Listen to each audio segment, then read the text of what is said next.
they're going to have to give the Liverpool players the guard of honour. Harry, it's not been a good week for Arsenal, of course, getting knocked out of the Champions League. How do you see this one going?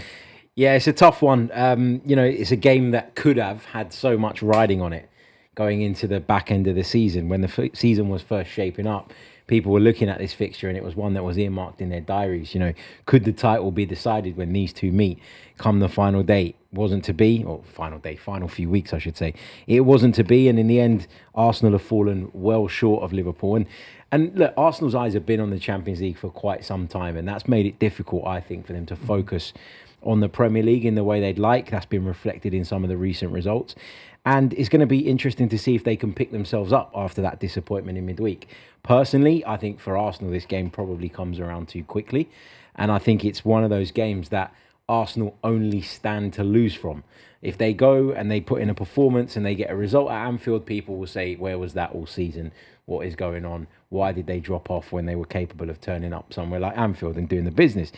If they lose, and they might lose heavily, it could quite conceivably happen, then people will say, this is another nail in the coffin, if you like, and people will start, as they have been in the aftermath of the PSG game, questioning the manager again. So I don't see how Arsenal come out victorious here other than the scoreline. The narrative is going to be a difficult one for them to deal with between now and the end of the season regardless. I mean, you said it there, like this probably was the game that we were all looking at 4 or 5 months ago as, oh my God, this is going to be the Premier League final, basically. It's not going to be that. It's obviously only 3 games to the end of the season. Do you think these kind of games mean very much in terms of looking forward to next season? If Arsenal can go and smash Liverpool, does that show their intention for next season? Or do you think it's just the whittling down, it's the end of the season, it doesn't matter that much? Arsenal in a tough position. I think if Arsenal beat Liverpool, people will diminish it as Liverpool being on the beach, especially with Chelsea beating them last week. But for Arsenal, I think it could serve as, in terms of psychologically, it could serve those players well that have never gone to Anfield and won.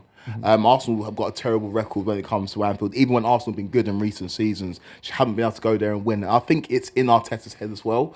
For me, I think it would be disingenuous to really hyper-analyse Arsenal's performance going to Anfield off the back of going out of the Champions League. We've known for the last 2 months all the eggs have been in the Champions League basket, and it's going to be so difficult for them to get up for a game that, let's be honest, has nothing on it. For Chelsea, it was very different last week. Chelsea were at home. Chelsea still have to qualify for the Champions League. Arsenal will qualify for the Champions League. I know people will maybe point the finger and say, but if City finish ahead of you and they win a trophy, they've had a better season. But to me, these last 3 games are redundant for Arsenal right now. And maybe it's an opportunity to give some players some minutes.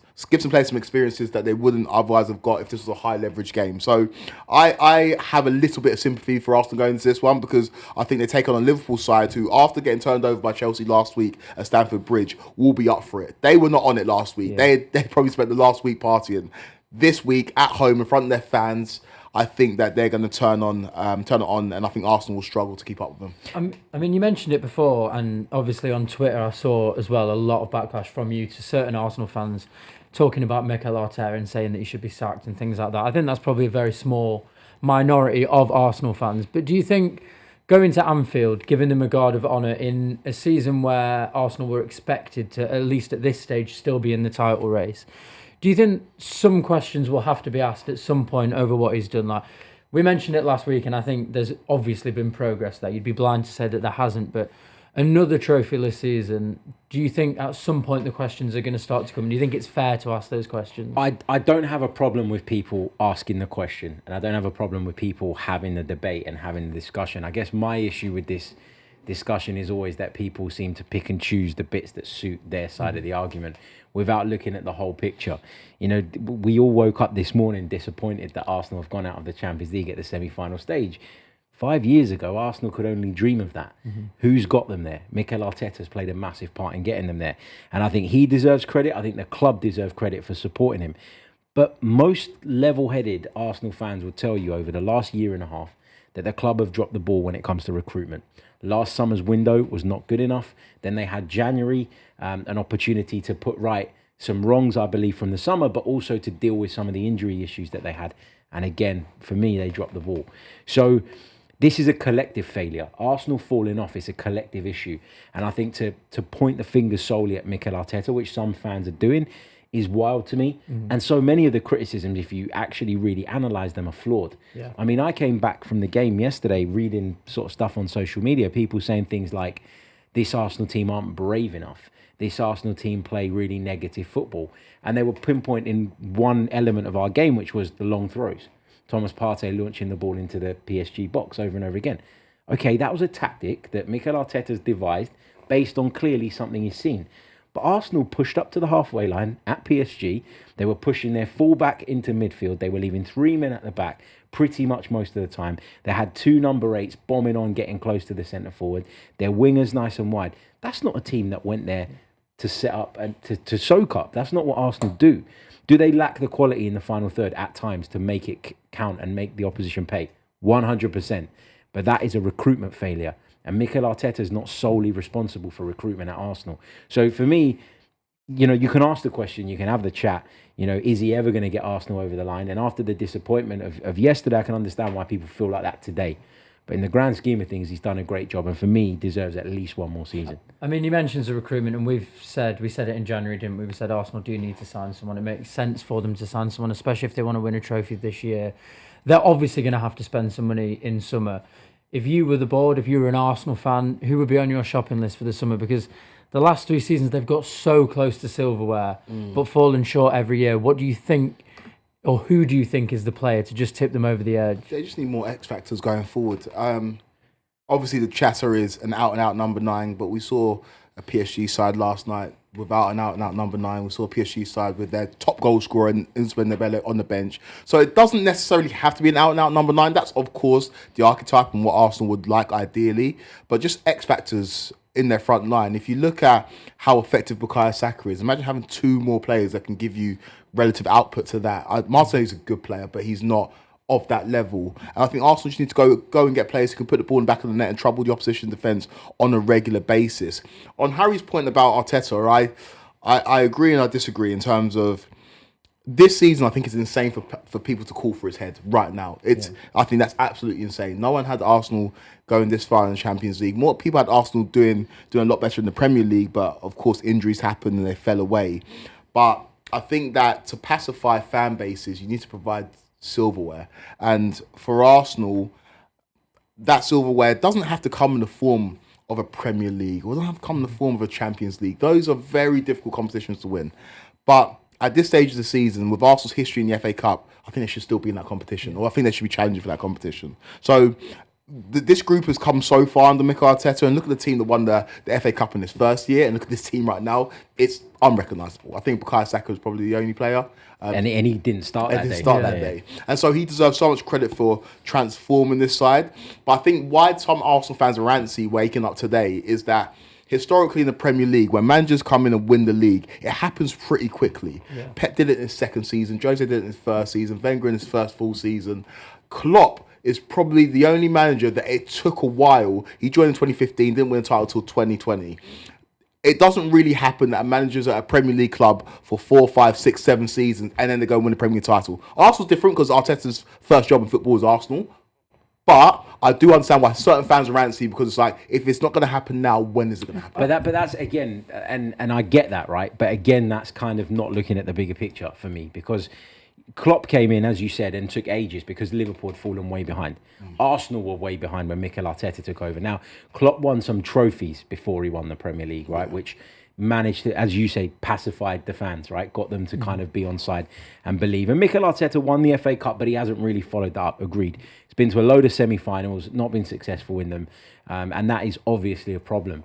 But people that were coming in, like you come in at Manchester City at that time, you can spend a hell of a lot of money, and Pep Guardiola did. And that's not to take away from his achievement. I'm not doing that for a second. But they were already a competitive side, and he's come in and he's spent a ton of money. He's changed how many fullbacks, gone for a couple of goalkeepers until he landed on the right one, and he's been able to do that. When Chelsea were winning the leagues with managers coming in their first seasons, again, Chelsea had a huge financial advantage over lots of teams. I'm not saying Arsenal haven't spent money. They have. But there was so much that needed to be done. They were so far away from it that winning it in the first season was going to be impossible. Oh, yeah. You could argue that it shouldn't take 5 and it shouldn't take 6. You could argue it should take 3. Who knows? But I think that's the bit that I think always gets missed. Look at where they've come from. And also look at the way the club is run. Look at the type of the ownership. There isn't that sugar daddy ownership, with all due respect, that's going to go, I'm here for the football and the football only. It's a very different operation. I think the difficulty with it is that Arteta has spent money, and I don't think that other managers should be hit with that stick of spending money, because Arteta has spent money. I think the difficulty with it is that we basically had this exact same conversation towards the end of last season. We had this same conversation where we know that the progress has been made, and I would say maybe even slightly more progress has been made this season with how they performed in the Champions League. But there has to be a point where you think, we are just not winning anything. We've spent a bit of money, we've got a pretty good squad, albeit you had you had a few injuries this season, which obviously didn't help. But there does have to be a point where you think, we might just not win under this guy, we might not win under this leadership, we need something else to tip us over the edge. And I just remember sitting in that seat where you're sat now last year, having the same thoughts, and I don't really understand at what point is that going to change, because you're in between a bit of a rock and a hard place where progress is still being made every season, but trophies are still not being won. So do you want to be that side who is almost always nearly there, but playing great football? But it's that putting, for me, is putting too much value on a bit of silverware. So obviously you want that, and obviously that's what you set out to achieve, right? But let's take, for example, Tottenham and Manchester United. They're both pretty much, at the time of recording, in the Europa League final. Yeah. I wouldn't swap our season with any of those two teams, which goes to show, even if one of them wins the Europa League, that it isn't just about that. Now, it is something, and it is important, of course it is, but if Arsenal want to compete in the biggest things, right? They want to win the Champions League, they want to win the Premier League. I guarantee you, if Mikel Arteta wins a Carabao Cup, those same vocal voices that say he's not good enough, they won't accept that. Yeah. They won't say that that is good enough and that means that we can stop getting on his back. They don't see it like that. And the problem you've got is that then when you come to that point of the season where you've got Carabao Cup games in midweek, and Arsenal did get to the semi-final of that, by the way, this season, and they lost to Newcastle, the eventual winners. You get to that point in the season, you've got to prioritise. Yeah. You can't prioritise the Carabao Cup over the Champions League or the Premier League, and when you've got the injuries we had as well. So it's not like just sitting, it's not saying he's got unlimited time, but I have to, for me to decide whether I think he should go or stay, I have to look at all the evidence in front of me and I have to make a decision. And based on this season's evidence, I don't place the blame at his door. I place the blame at the club's door. Yeah. And they're the ones that need to be asked questions of. Really quickly, I'm just asking for one, right? And I look at Mikel Arteta and I look at what Diego Simeone's built Atletico, and I feel like that's what they should look at, right? If Mikel Arteta is Arsenal manager for the next 15 years and he delivers 2 league titles, he's done a very good job, a very, very good job. But this conversation is not for now as well. This conversation is for the end of next season. I feel like to call for his head now, to ask questions about his future now, when clearly he was underserved by the board in January. Yeah. Look at the Arsenal team that beat PSG in the group stage. It weren't even really a contest. PSG were not even in anyone's thoughts in terms of being the best team in Europe. PSG in January brought in Kvaratskhelia. Arsenal sat on their hands and did nothing. And that has to be looked at. That has to be considered as well, because Arteta had his hands tied behind his back. He's playing Mikel Moreno up top, and we're praising him for it. If they had a proper striker, this might be a different story. And it's really important to note that Mikel Arteta wanted a striker. Yeah, It's really important to note that it was not his decision to go through the January window and not do anything. He said it in multiple press conferences. Even one of his comments post-match against PSG, it felt like a bit of a dig at the club, where he said, you know, the games are decided in the 2 boxes, and normally in the boxes there are strikers. Well, Arsenal clearly going to spend in summer. Hopefully next season for them, they will get the better of Liverpool. Obviously this weekend they take each other on. Harry, I'll come to you first. Prediction?